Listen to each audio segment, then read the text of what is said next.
Students हम discuss करेंगे enactment and enforcement process के बारे में। हमारा जो कॉन्स्टिट्यूशन है, जो हमारा संविधान है, उसका जो इनेक्टमेंट एंड एनफोर्समेंट से रिलेटेड जो इवेंट है उनके बारे में हम यहाँ पे डिस्कस करेंगे।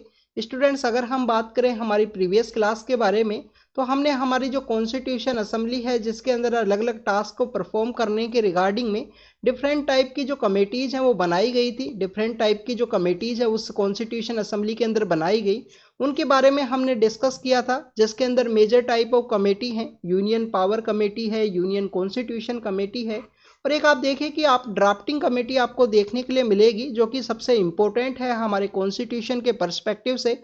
29 अगस्त का जो दिन है, 29 अगस्त का वो दिन है 1947 के दिन, जब ड्राफ्टिंग कमेटी है उसको फॉर्म किया गया था। 7 इसके अंदर मेंबर हुआ करते थे ड्राफ्टिंग कमेटी के अंदर में, और जिनके द्वारा हमारा जो कॉन्स्टिट्यूशन है उसको अलग अलग फेज के अंदर यहाँ पे ड्राफ्ट किया गया।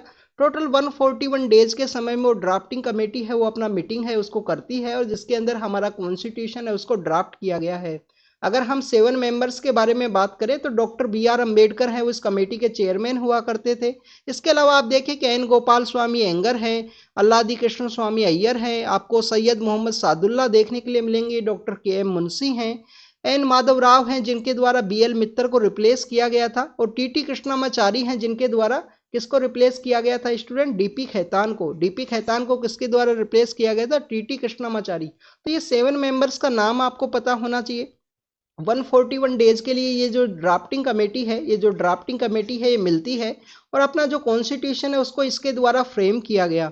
तो this is all about the drafting committee, और जिनके द्वारा हमारा जो कॉन्स्टिट्यूशन है मेनली फ्रेम किया गया है। अगर हम उसके इनेक्टमेंट प्रोसेस के बारे में बात करें स्टूडेंट, तो हमारा जो कॉन्स्टिट्यूशन है उसका जो फाइनल ड्राफ्ट है हमारी कॉन्स्टिट्यूशन असेंबली के द्वारा, हमारी कॉन्स्टिट्यूशन असेंबली के अंदर में हमारा जो कॉन्स्टिट्यूशन है उसका जो फाइनल ड्राफ्ट है वो यहाँ पे ड्राफ्टिंग कमेटी के जो हेड हुआ करते थे डॉक्टर B.R. अम्बेडकर सर, उनके द्वारा इसको यहाँ पे प्रपोज किया गया था, उनको यहाँ पे रखा गया था कॉन्स्टिट्यूशन असेंबली के अंदर में। 4 नवंबर का वो दिन है, 4 नवंबर का वो दिन है 1948 के समय, जब पहली बार हमारी जो ड्राफ्टिंग कमेटी है उसके द्वारा इस प्रपोजल को रखा गया कॉन्स्टिट्यूशन असेंबली के अंदर में। तो स्टूडेंट्स वो बेसिकली फर्स्ट रीडिंग का पार्ट है। आप देखिए उसके बाद में सेकंड रीडिंग आपको देखने के लिए मिलेगा। सेकंड रीडिंग के बाद में अगर हम बात करें स्टूडेंट्स, यहाँ पे समय समय पे अलग अलग तरीके के जो अमेंडमेंट हैं, समय समय पे जो अमेंडमेंट है, क्योंकि पब्लिक का जिस तरीके का डिमांड था, हमारा जो वास्ट जोग्राफी है, हमारा जो अलग अलग सेक्शंस को, अलग अलग कम्युनिटीज को अलग अलग जो प्रोविजंस प्रोवाइड किए गए हैं, इसके अलावा जो स्टेट का अलग प्रोविजन है, सेंटर के अलग से प्रोविजन है, तो उन सभी को देखते हुए अलग अलग जो अमेंडमेंट है वो यहाँ पे काफ़ी सारे अमेंडमेंट है वो किए जाएंगे। अगर हम बात करें टोटल नंबर ऑफ अमेंडमेंट्स के बारे में, तो अराउंड 7000 के आसपास, 7000 प्लस में कुछ जो अमेंडमेंट्स है वो यहाँ पे कॉन्स्टिट्यूशन असेंबली के अंदर में किए गए हमारे कॉन्स्टिट्यूशन के अंदर में। अगर हम बात करें स्टूडेंट्स फाइनल जो थर्ड रीडिंग है उसके बारे में, तो 14 नवंबर का वो दिन है, 14 नवंबर 1949, जब फाइनल रीडिंग के लिए थर्ड जो रीडिंग है उसके लिए हमारा जो कॉन्स्टिट्यूशन है उसको प्रपोज किया जाता है कॉन्स्टिट्यूशन असेंबली के अंदर में एक मोशन के रूप में। और 26 जो नवंबर का दिन है उस दिन इस मोशन को यहाँ पे मोशन को कंप्लीटली पास किया जाएगा, और हमारा जो कॉन्स्टिट्यूशन है उसको बेसिकली यहाँ पे क्या किया गया स्टूडेंट्स? अडोप्ट किया गया। तो 26 नवंबर 1949 का वो दिन है जिस दिन हमारे कॉन्स्टिट्यूशन को यहाँ पे क्या किया गया स्टूडेंट्स? अडोप्ट किया गया। ये डेट बेसिकली आपको हमारा जो प्रियम्बल है उसके अंदर भी आपको ये डेट देखने के लिए मिलेगी। 26 नवंबर 1949 को हमारा जो कॉन्स्टिट्यूशन है उसको यहाँ पे अडोप्ट किया गया था। अगर हम बात करें स्टूडेंट्स इस अडोप्शन के बाद में यहाँ पे जो प्रियम्बल है उसको बाद में इनेक्ट किया गया। ओरिजिनल जो प्रोसेस है वो ओरिजिनल जो स्वरूप है हमारे कॉन्स्टिट्यूशन का अगर क्या हुआ करता था उसके बारे में अगर हम बात करें, तो स्टूडेंट्स हमारे कॉन्स्टिट्यूशन में उस समय में एक प्रियम्बल हुआ करता था। प्रियम्बल के अगर हम ओरिजिन के बारे में बात करें तो आपको काफ़ी बार ये क्वेश्चन पूछ लिया जाएगा कि सबसे पहले कौन से गवर्नमेंट ऑफ इंडिया एक्ट या कौन सा ऐसा ब्रिटिश अथॉरिटीज़ के समय का कानून है जिसके अंदर में फर्स्ट टाइम आपको प्रियम्बल देखने के लिए मिलता है। तो स्टूडेंट्स 1919 का जो कानून है, 1919 का जो कानून है उसके अंदर में, जिसको कि हम मोंटेगू चेम्सफोर्ड रिफॉर्म्स के रूप से भी जानते हैं, तो उसके अंदर में फर्स्ट टाइम जो प्रियम्बल है वो मेंशन किया गया था। अगर हम बात करें, हमारा जो प्रियम्बल है बाद में ऐड किया गया, उस समय ओरिजिनल हमारे कॉन्स्टिट्यूशन का जो स्वरूप हुआ करता था, एक प्रियम्बल हुआ करता था। 395 जो आर्टिकल्स हैं, 395 जो आर्टिकल्स हैं वो हुआ करते थे। और इसके अलावा स्टूडेंट्स 8 शेड्यूल हुआ करते थे, 8 शेड्यूल हुआ करते थे। और अगर हम प्रेजेंट हमारे कॉन्स्टिट्यूशन को कंपेयर करें तो काफ़ी ज़्यादा डिफरेंट आपको देखने के लिए मिलेगा। ये नंबर्स हर जगह चेंज हुए हैं, आर्टिकल्स भी चेंज हुए हैं, शेड्यूल भी आप देखिए कि 12 शेड्यूल हैं प्रेजेंट समय में। तो इसी वजह से हमारे कॉन्स्टिट्यूशन को, इसी वजह से हमारे संविधान को एज ए लिविंग डॉक्यूमेंट के रूप से हम जानते हैं कि हमारा जो संविधान है एक लिविंग डॉक्यूमेंट है, जिसको कि बेसिकली समय समय की जो डिमांड है उसके बेसिस पे इसको चेंज किया जा सकता है। कि डिमांड के बेसिस पे ये जो लिविंग डॉक्यूमेंट है इसको यहाँ पे डिमांड के बेसिस पे चेंज किया जा सकता है, कोई भी सोसाइटी का डिमांड है। स्टूडेंट्स, अगर हम बात करें doctor B R Ambedkar sir के द्वारा, तो वो बेसिकली लॉ मिनिस्टर हुआ करते थे, जिनके द्वारा कॉन्स्टिट्यूशन असेंबली के अंदर में जो फाइनल ड्राफ्ट है जिसको प्रपोज किया गया था, मेनली ड्राफ्टिंग कमेटी को उनके द्वारा हेड भी किया गया। और आप देखिए कि उनको मॉडर्न मनु का जो टाइटल है वो भी दिया गया है। मॉडर्न मनु का जो टाइटल है या chief architect of Indian constitution का जो टाइटल है वो भी आपको देखने के लिए मिलेगा doctor B R Ambedkar sir को। अगर हम बात करें स्टूडेंट्स इस कॉन्स्टिट्यूशन के एनफोर्समेंट के बारे में, कि हमारा जो कॉन्स्टिट्यूशन है उसका इनेक्टमेंट प्रोसेस को हमने देखा 26 नवंबर 1949, ये डेट आपको प्रियम्बल के अंदर भी देखने के लिए मिलती है। अगर हम इसके एनफोर्समेंट के बारे में बात करें तो 26 नवंबर 1949 के दिन जब हमारा कॉन्स्टिट्यूशन एग्जिस्टेंस के अंदर में आता है, जिसको अडॉप्ट किया गया, तो उसी के साथ कुछ प्रोविजंस है जो यहाँ पे एग्जिस्टेंस के अंदर में आएंगे, कुछ प्रोविजंस है जो फोर्स के अंदर में आते हैं। अब ये कौन कौन से प्रोविजन हैं, जैसे कि आप देखिए कि हमारा जो सिटीजनशिप का जो प्रोविजन है, सिटीजनशिप का जो प्रोविजन है वो यहाँ पे एग्जिस्टेंस के अंदर में आते हैं उसी 26 नवंबर 1949 को। सिटीजनशिप को कहाँ पे मेंशन किया गया है स्टूडेंट, 5 to 11 जो हमारे आर्टिकल्स हैं जिसके अंदर में सिटीजनशिप को यहाँ पे मेंशन किया गया है। इसके अलावा आप देखिए कि इलेक्शन प्रोसेस के रिगार्डिंग में जो प्रोविजन है, इलेक्शन प्रोसेस के रिगार्डिंग में जो प्रोविजन है वो भी एग्जिस्टेंस के अंदर में आते हैं। तो 324 आपको इलेक्शन के रिगार्डिंग में जो इलेक्शन कमीशन का आर्टिकल है वो देखने के लिए मिलता है। इसके अलावा जो प्रोविजनल पार्लियामेंट है, टेम्परेरी एंड ट्रांजिशनल जो प्रोविजंस बनाए गए थे कुछ समय के लिए, उन सभी से रिलेटेड जो आर्टिकल्स हैं वो उसी समय में 26 नवंबर 1949 के दिन में एनफोर्समेंट के अंदर में आते हैं।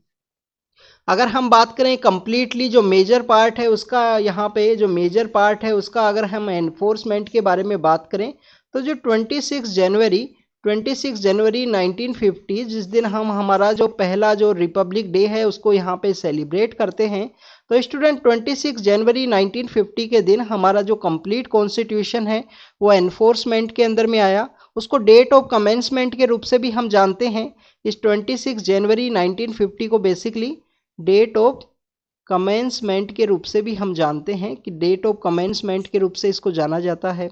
अगर हम बात करें कि यहाँ पे जनवरी 26 का जो दिन है वो क्यों चूज किया गया, तो स्टूडेंट्स 1929 के समय लाहौर के अंदर में एक मीटिंग होती है कांग्रेस का इंडियन नेशनल कांग्रेस का ये सेशन है, जिसको किसने हेड किया था, जिसको हेड किया गया था पंडित जवाहरलाल नेहरू के द्वारा। 1929 का लाहौर सेशन है। 1930 के अंदर में कोई भी कांग्रेस का सेशन नहीं होता है, उसके जस्ट बाद आफ्टर द 1931 के अंदर होगा, और वो कराची के अंदर आपको देखने के लिए मिलेगा, जिसको सरदार वल्लभ भाई पटेल हैं वो हेड करते हैं।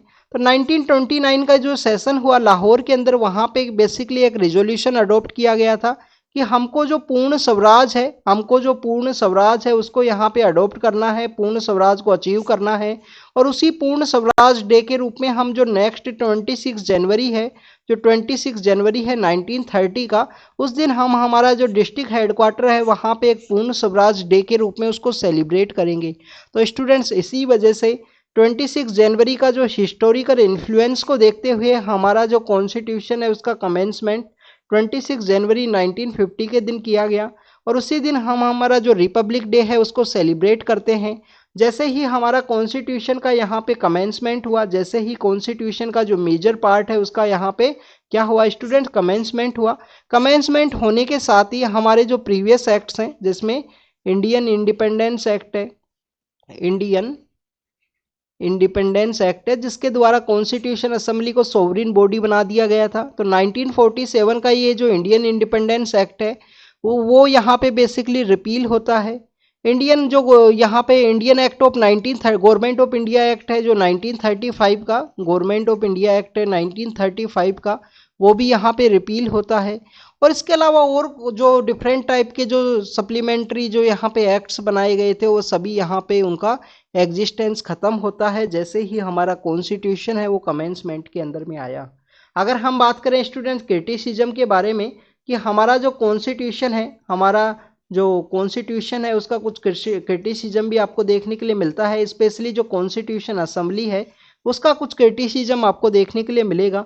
फर्स्ट यहाँ पे आप देखिए कि ये कंप्लीटली नॉट रिप्रेजेंटेटिव बॉडी, कि रिप्रेजेंटेटिव बॉडी नहीं है, रिप्रेजेंटेटिव बॉडी नहीं है। क्या नहीं है? रिप्रेजेंटेटिव बॉडी नहीं है। कैसे नहीं है? आप देखिए कि कंप्लीटली लोगों के द्वारा इसको इलेक्ट नहीं किया गया। एडल्ट फ्रेंचाइजी के बेस पे इलेक्टेड नहीं है, डायरेक्टली इलेक्टेड नहीं है लोगों के द्वारा। इसके अलावा आप देखिए कि जो प्रिंसली स्टेट्स हैं उन्होंने अपने आप को नॉमिनेट किया था इस कॉन्स्टिट्यूशन असेंबली के रिगार्डिंग में। तो नॉट ए रिप्रेजेंटेटिव बॉडी, एक अकाउंटेबल बॉडी नहीं हुआ करती थी। कॉन्स्टिट्यूशन असेंबली का एक यहाँ पे आपको क्रिटिसिज्म है वो देखने के लिए मिलेगा। सेकंड क्रिटिसिज्म के बारे में अगर हम बात करें तो इसको टाइम कंज्यूमिंग के बारे में भी जाना गया है कि कॉन्स्टिट्यूशन असेंबली एक टाइम कंज्यूमिंग बॉडी के रूप में इसको देखा गया। जैसे कि आप देखिए 2 ईयर 11 मंथ एंड 18 डेज का जो समय है वो टोटल कॉन्स्टिट्यूशन असेंबली के द्वारा लिया गया। 2 साल 11 महीने और 18 दिन का जो समय है वो कॉन्स्टिट्यूशन असेंबली के द्वारा लिया गया कॉन्स्टिट्यूशन को बनाने के रिगार्डिंग में। बट उसके रिगार्डिंग में एक प्रोविजन है कि टू मच वास्ट कंट्री है, ज्योग्राफी काफ़ी ज़्यादा है, अलग अलग कम्युनिटीज़, डाइवर्सिटी इतना है, उन सभी के प्रोविजंस को ऐड करने के लिए और जो भी हमारे कंट्री के लिए बेस्ट था उसके बेसिस पे हमने बनाया है, समय लेके बनाया हो।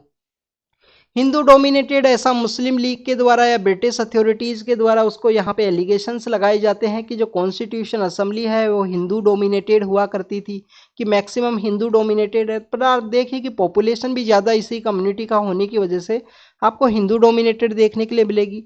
नॉट ए सोवरिन बॉडी का भी यहाँ पे एक क्रिटिसिज्म है जो ब्रिटिश गवर्नमेंट के द्वारा किया जाता है। टाइम कंज्यूमिंग हमने देखा, कांग्रेस के द्वारा डोमिनेटेड है, हिंदू डोमिनेटेड है। और जो लोअर कम्युनिटी है, जो एडवोकेट्स हैं, उनका यहाँ पे डोमिनेशन आपको कॉन्स्टिट्यूशन असेंबली के अंदर देखने के लिए मिलेगा। और लॉयर्स के यहाँ पे ज़्यादा संख्या होने की वजह से भी टू मच यहाँ पे जो लॉ का पार्ट है वो ऐड किया गया है। टू मच जो कॉमन पब्लिक से रिलेटेड जो कानून हैं उनको यहाँ पे सोसाइटी से रिलेटेड ऐड किए गए हैं, उसी के बारे में ये क्रिटिसिज्म है। तो this is all about the criticism of constitution assembly. अगर हम कॉन्स्टिट्यूशन के कुछ इंपॉर्टेंट पॉइंट्स के बारे में अगर हम बात करें स्टूडेंट्स, तो एलिफेंट को एज ए सिंबल के रूप में अडॉप्ट किया गया था। जो एलिफेंट होता है, आप देखिए कि जो एलिफेंट है उसको एज ए सिंबल के रूप में यूज किया गया। कहाँ पे? कॉन्स्टिट्यूशन असेंबली के अंदर में। इसके अलावा हमारे जो बी एन राव हैं उनको यहाँ पे कॉन्स्टिट्यूशनल एडवाइजर का पोस्ट है वो दिया गया था। कॉन्स्टिट्यूशनल एडवाइजर हुआ करते थे हमारे कॉन्स्टिट्यूशन असेंबली के। तो ये कुछ प्रोविजन है। अगर हम सेक्रेटरी के बारे में भी बात करें तो उनका भी नाम आपको पता होना चाहिए। HVR एंगर नाम के जो पर्सन है वो सेक्रेटरी हुआ करते थे।